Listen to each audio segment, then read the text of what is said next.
भगवन तू है मेरा जीवन सहारा, तेरे बिना मैं कुछ भी नहीं।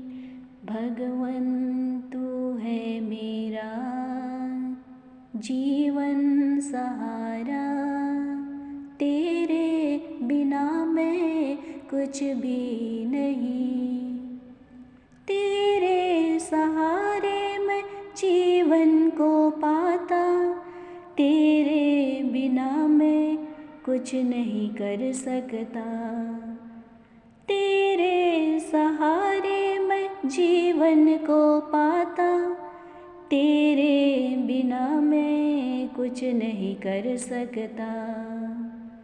भगवन तू है मेरा जीवन सहारा, तेरे बिना मैं कुछ भी नहीं। तेरे सहारे मैं मुक्ति को पाता, तेरे बिना मैं कुछ नहीं कर सकता। तेरे सहारे मैं मुक्ति को पाता, तेरे बिना मैं कुछ नहीं कर सकता।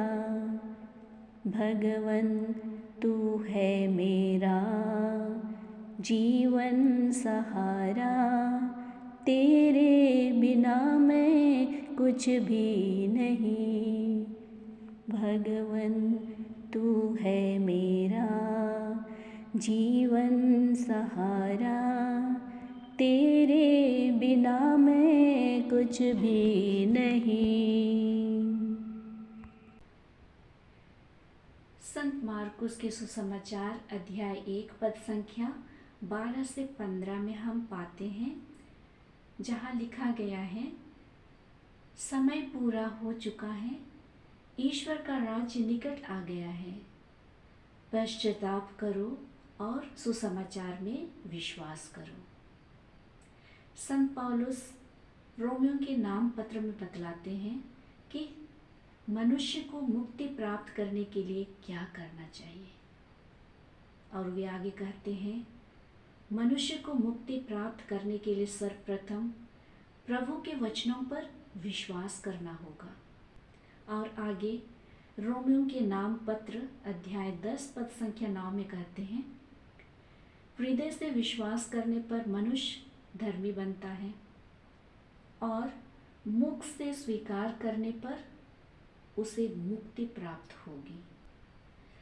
हम सभी जानते हैं कि प्रलोभन मनुष्य के जीवन का एक हिस्सा है। प्रलोभन मनुष्य के जीवन के एक अहम अंग है।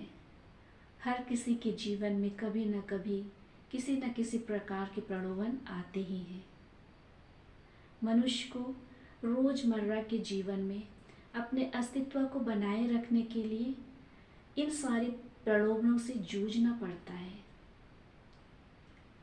और कभी कभी क्या होता है कि मनुष्य उन प्रलोभनों के शिकार भी हो जाते हैं।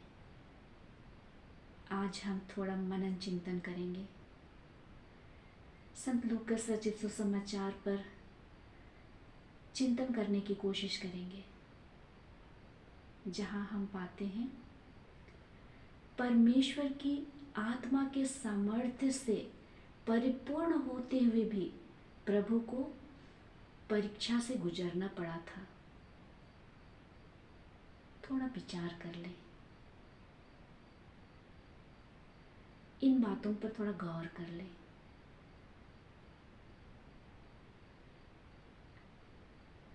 जब प्रभु के अभिषिक्त को परीक्षा से गुजरना पड़ा, तो हम जो एक आम इंसान हैं, उस प्रभु के भक्त हैं, उस अभिषिक्त प्रभु के अनुयायी हैं, एक कमज़ोर इंसान हैं, क्या हमें परीक्षाओं से गुजरना नहीं पड़ेगा? हाँ, परीक्षाओं से गुजरना ही होगा। जब तक प्रलोभनों की परीक्षा नहीं होगी, हम पुरस्कृत नहीं होंगे। हमारे जीवन में परीक्षा का होना भी अनिवार्य है, किंतु जिस प्रकार प्रभु ने शैतान और उसके सभी प्रकार की छल प्रपंचों, पापों और बुराइयों पर विजय प्राप्त की है, हम भी पश्चाताप का मार्ग अपनाते हुए कुकर्म त्याग कर भले मार्ग की ओर अग्रसर होते रहें। प्रभु ने भूख मिटाने के लिए बुराई अर्थात शैतान से कोई समझौता नहीं की, क्योंकि वे जानते हैं भौतिकता भूख तृप्त नहीं कर सकती है। और यदि हम उस ईश्वर को अपना सर्वप्रथम स्थान अपने जीवन में देते हैं, उस परमेश्वर के वचनों पर विश्वास करते हैं, तो पवित्र आत्मा के जोश एवं उत्साह से दैनिक जीवन के लोभ, लालच, ईर्ष्या एवं अहंकार पर विजय प्राप्त कर सकते हैं। यदि हम इन सब के ऊपर उठना चाहते हैं, विजयी होना चाहते हैं, तो हमें उस प्रभु के वचनों पर विश्वास करना होगा। विश्वास, प्रार्थना, उपवास और त्याग तपस्या कर सभी प्रकार की सांसारिक प्रलोभनों पर विजय पाना होगा। तो चलिए प्रभु की आशीष और कृपा के द्वारा अंधकार से निकलकर ज्योति की ओर अर्थात मृत्यु पार कर पुनरुत्थान की मार्ग की ओर अग्रसर हो। पुनरुत्थान की मार्ग पर आगे बढ़ते जाएं।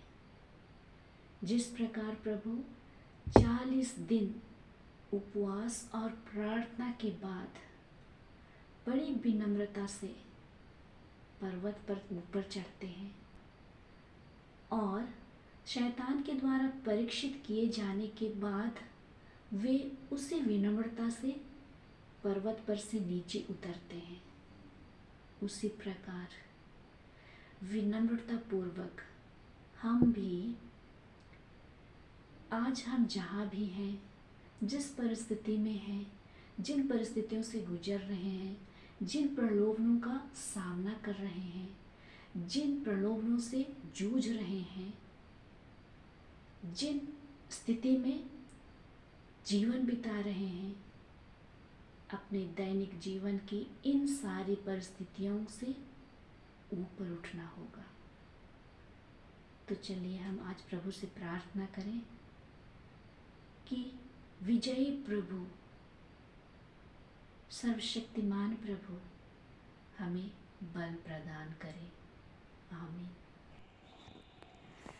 संग संग चलो प्रभु जी मेरे, संग संग चलो प्रभु जी मेरे, संग संग चलो प्रभु जी मेरे, संग संग चलो प्रभु जी मेरे।